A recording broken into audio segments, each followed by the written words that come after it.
Welcome back, class. We're going to jump back in and continue discussing or talking about payment integrity teams. And now we're going to try to see how that they start to integrate and how they tend to work together. Again, kind of in a centralized, um, independent setting.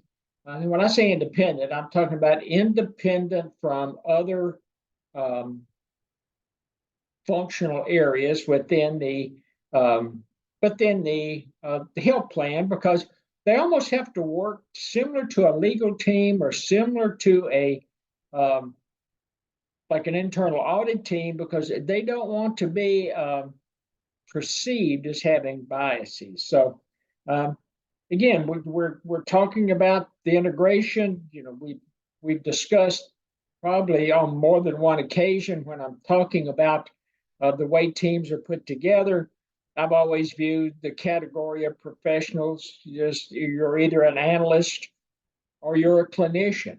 And that way I can take those from an operational efficiency perspective. I can take those FTEs and those resources, and we can kind of shuffle them around and move them from one component of a payment integrity team to the next. So it works out really well from an efficiency perspective, and especially from a marginal product of labor and average product of labor perspective. It works extremely well.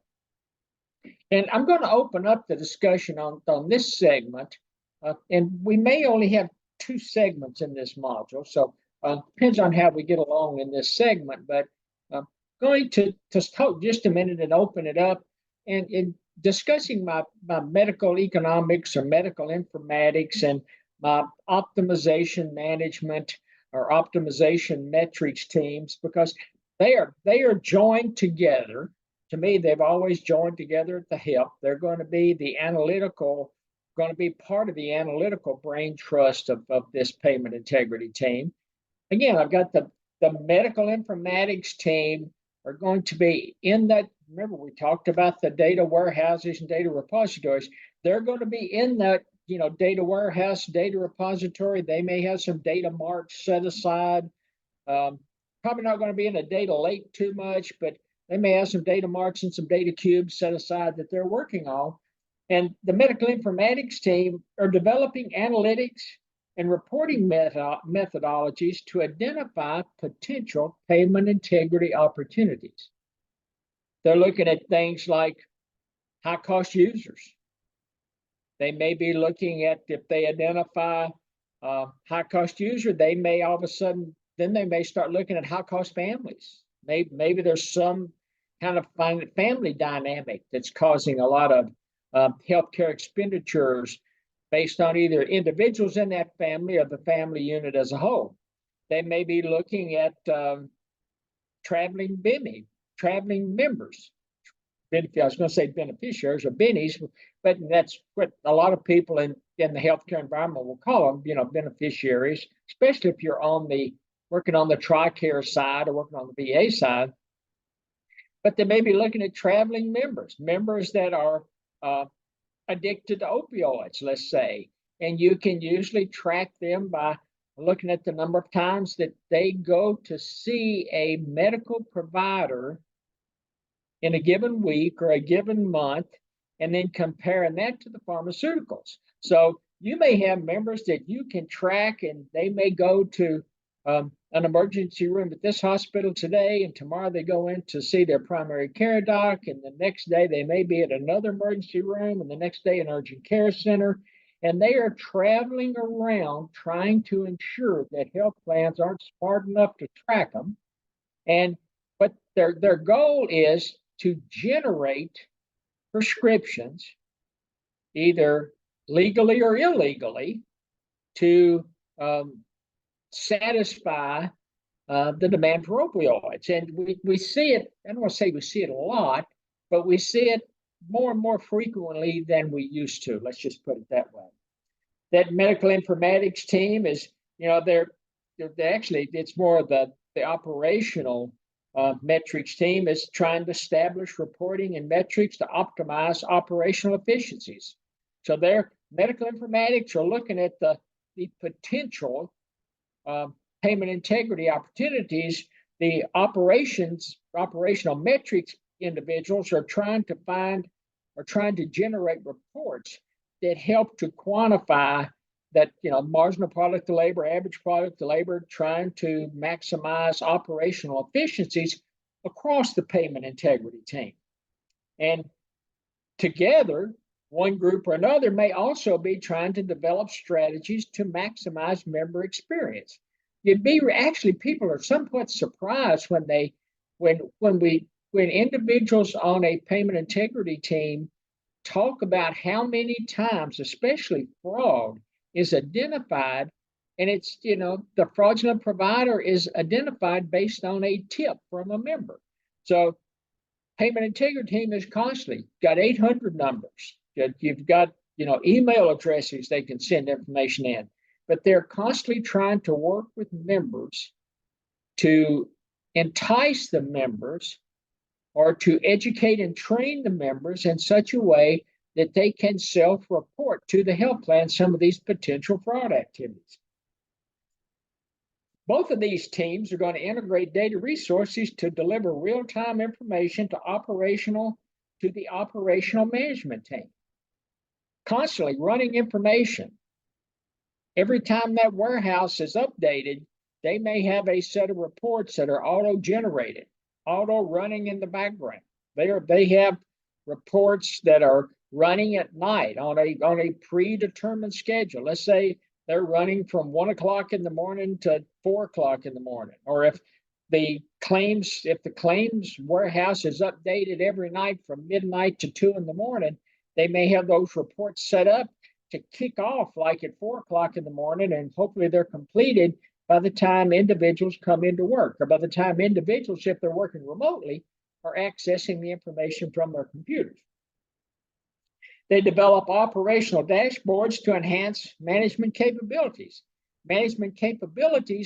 across the payment integrity team. And these dashboards, some of them, pretty slick. They've got, some of them look like speedometers, and, you've got red, yellow, and green. Some of them look like, stoplights, red, yellow, and green. And at the end of the day, these dashboards, whether it's a speedometer or a stoplight or however they're, configured, they are tied to the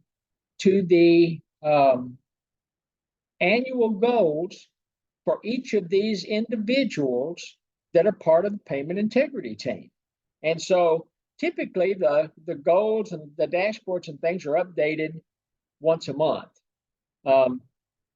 Started out doing them once a quarter, but we switched everything to once a month because we wanted more real-time, more up-to-date information. And if we had a situation where we found components of a given team sliding toward that yellow or red area, we wanted to have plenty of time to get things turned around and moving forward. And lastly, they optimize operational analytics. Analytics are the drivers, and we talked about it both on the payer side and on the provider side when we were discussing data repositories and data warehousing. Operational analytics are the lifeblood anymore of both the payer side of that financial coin and the provider side of that financial coin. And now we come to the fraud, waste, and abuse team. And again, when I started out with the discussion, I said, you've got the fraud, waste, and abuse umbrella. It's setting out here. And under there's 3 teams. There's the SIU team, which focuses mainly on fraudulent providers and focuses the majority of their work on non-hospital, non-facility type providers. So they're mostly focused on professional provider issues. Most of those individuals, and we talked about it in one of the first sessions that we had in this semester, most of them, if they're the analyst category, they're certified professional coders, CPCs. If they're nurses, they're CCS, certified clinical specialists. And if the professionals are working together, the majority of them have, if you're an analyst, most of my analysts have undergraduate degrees in, finance, economics, business administration, mathematics, some, MIS, degrees. Nurses, pretty much the majority of them, had a nursing degree of some type. And then we overlaid those undergraduate and those professional degrees with these professional coding credentials. And what they do is they identify and evaluate fraud, waste, and abuse activities with respect to non-facility providers. So that's a professional team. A lot of their work is done in the SIU, but also they still have on the RIU side of the house, while it focuses a lot of their activities on the facility side, you still have, they are looking at duplicate claims, they're looking at data mining, they're looking at contract compliance. And that a lot of that can be either on the facility side or on the professional side. And that's one of the reasons this fraud, waste, and abuse team are all joined at the hip. SIU, RIU, clinical editor, and code governance. Join those three teams at the hip because they're all pulling in the same direction. When you're talking about the facility provider issues, you're talking about now, and to a certain extent, you've still got CPC, CCS certified professionals, but they're focusing mostly on the facility side of the house.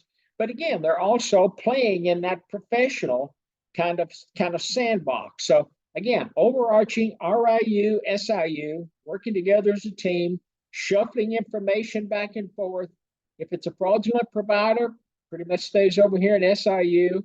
If it's waste, it pretty much stays over here on RIU. And if it's abusive billing, it can go either way, RIU or SIU. And then the third component is the clinical editor and the code governance team. They are setting up the things like we talked about, a data dictionary in the warehouse. That responsibility falls under the code governance team. They are looking at the new codes that are going to come out. CMS, AMA, they're generating new codes on an annual basis at a minimum. And so they are reviewing the codes and they're going to see how it's going to impact the billing practices of the provider community. They also manage the clinical editor. And again, we talked about it in the claims adjudication when we were talking about the life of the claim. It falls into that adjudication phase, and it's you have a primary clinical editor, and you can also have that secondary clinical editor. And they are constantly trying to identify, and when it comes to the clinical editor and code governance, while some of these functions in the SIU and RIU may be manual functions, the work done in clinical editor and the work done on code governance, it's automated. Those clinical editors are sitting out there. Those claims are humming through those clinical editors. It's just automated. They're humming through. That clinical editor, based on information we've gotten from CMS or other government agencies, maybe from medical management, maybe from network management, it's humming through there, and it's denying claims, it's denying claim lines, and it's automated. So there's not a lot of hands-on, not a lot of manual labor that goes into those activities. And then we've got our friends over in OPL, other party liability. They spend a lot of their time not only in cost avoidance, cash recoveries, savings.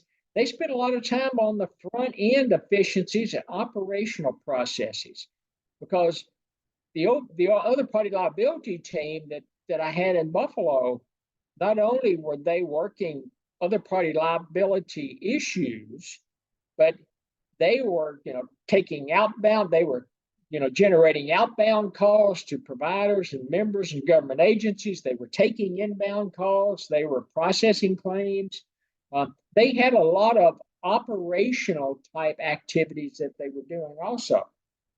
They also optimized oral and written informational reactions or interactions with members, providers, employer groups, other insurance carriers, and government agencies. Constantly on the phone, either taking calls or outbound calls, trying to gather information that's going to help them do what?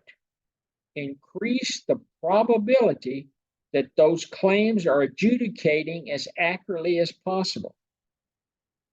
They maximize cash recoveries. Remember your hard dollars and cost avoidance, changing behavior, changing systems that we can track as the claim comes through and spins through the adjudication process.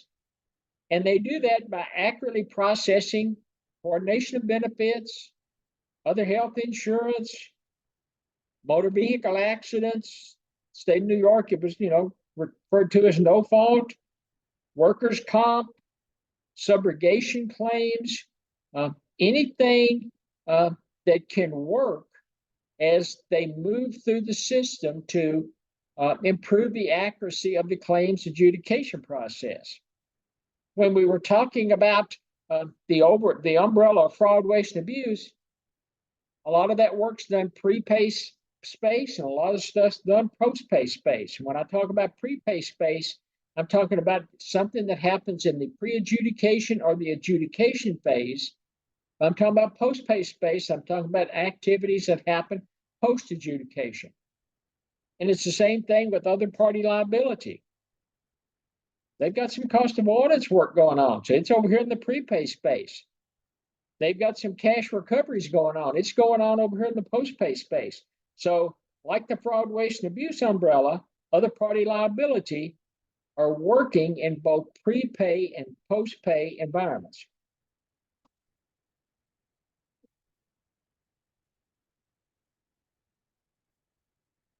And then if the last piece of it, and this is, I don't want to call it an afterthought.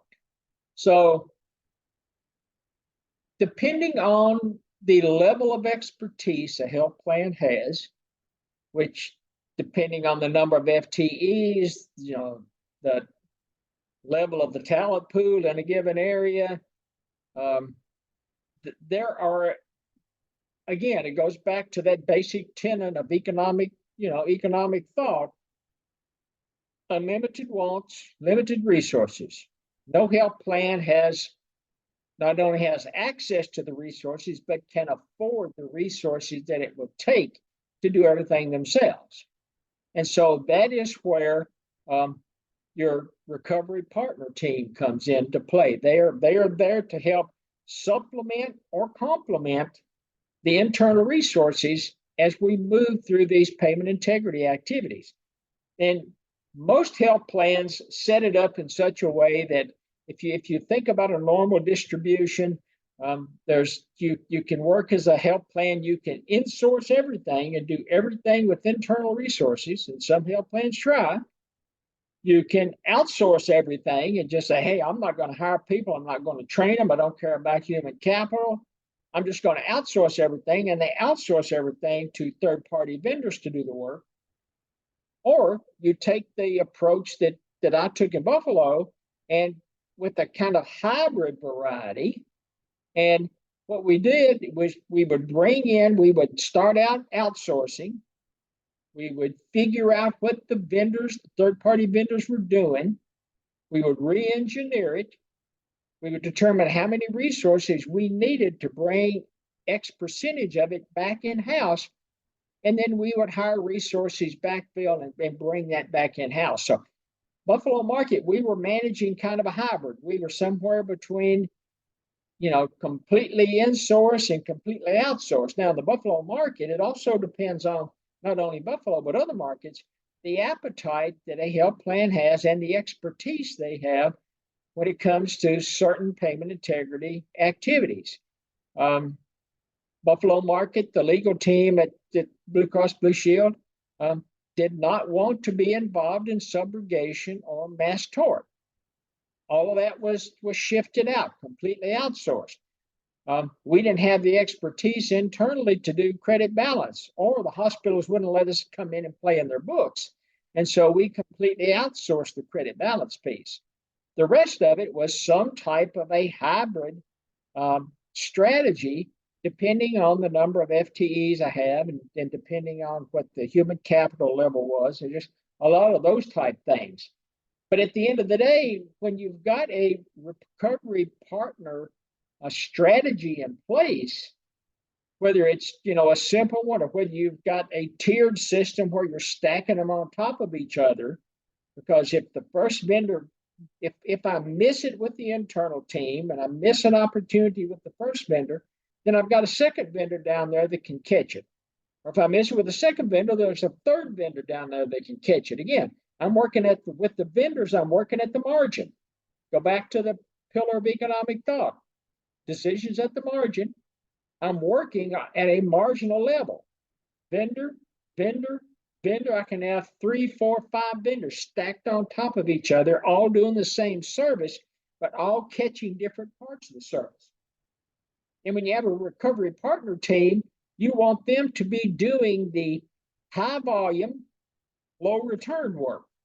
Because for the most part, you're probably going to be paying them a contingency fee. And when I say a contingency fee, you will agree to pay them 10, 15, 20% of the amount they recover back in the door. So if they recover $1 and the contingency fee is 20%, you're going to pay them 20% of every dollar that you bring back in the door. So that's what you call a contingency fee. So again, on contingency fee, you want them doing high dollar, low return. You want them to be doing the really resource intensive work, or you want them to be providing those services that the health plan either lacks the appetite for or lacks the expertise for. And again, hired to supplement and complement the internal resources. It can be either post-pay or prepay, doesn't matter. They can work in both of those environments. They want to optimize financial and operational efficiencies using a tiered vendor strategy, and that's what I was talking about, stacking them on top of each other. I'm driving them to optimize their operational and financial efficiencies because they know if they miss it, it's going to fall to somebody else and they're going to grab it. They're doing data mining, they're doing duplicate claims, fraud detection and evaluation. They can be a database where you feed the data in and they've got some edits that are running and the internal team is working the edits, or they are identifying them and throwing them over the fence and say, here, we identified these 15 potential fraudulent providers. We're going to let you evaluate them. I've had some providers, especially in fraud, waste, and abuse arena, that wanted what they call E2E, end to end. They want to do it all. They want to identify it. They want to audit them. They want to negotiate it. They want to bring the money in. At the end of the day, they get a piece of the puzzle, a piece of the pie. They can do medical chart review. They can do DRG reassignment. They can do itemized bill review, COB, subrogation, credit balance, revenue restoration, Medicare secondary payer work. They can do out-of-network negotiations. They can do non-contracted negotiations. They can provide what's called a wrap network, so they can lease a network to a health plan. There is I don't want to say an unlimited, but there are a lot of opportunities for vendors to play in a payment integrity space. And that's why a lot of these vendors are owned by equity investment firms, because the equity investment firms realize there are a boatload of dollars to be made as a third-party vendor working fraud, waste, and abuse opportunities in the healthcare space.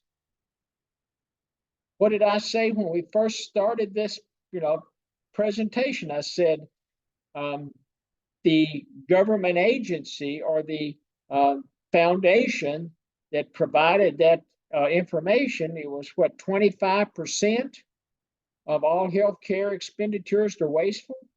You think about it, 25% wasteful?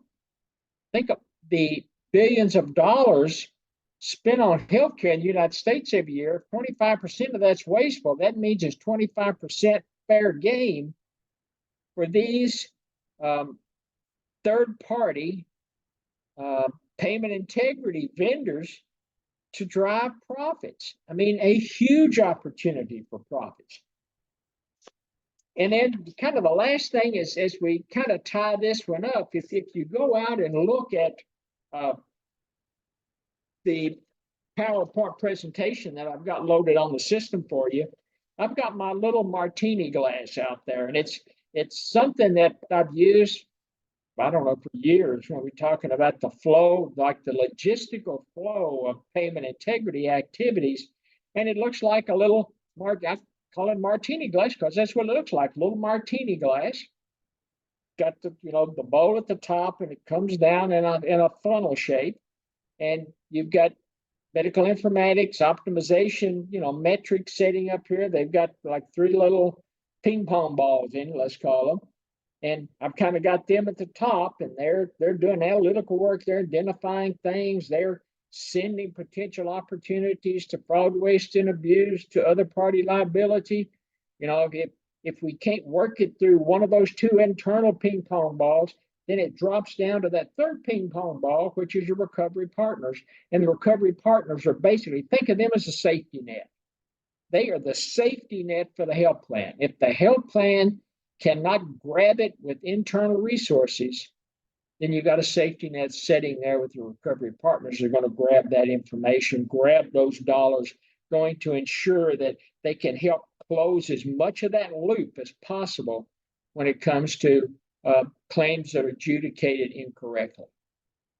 And with that, I'm going to kind of stop the presentation. We've finished up on the payment integrity. It's just one aspect of kind of the functional structure or functional relationship within a health plan. And I'm not sure what we're going to talk about next week, but I've got a couple of ideas in mind. And when we get together, we'll have something. I think we've got a couple more classes left in this semester, but coming down, we're coming down on the downhill slide on it, and we'll get together and knock out the last 2 classes and then move on with our final exam, and that way you'll be ready for the next semester. Talk to everybody soon.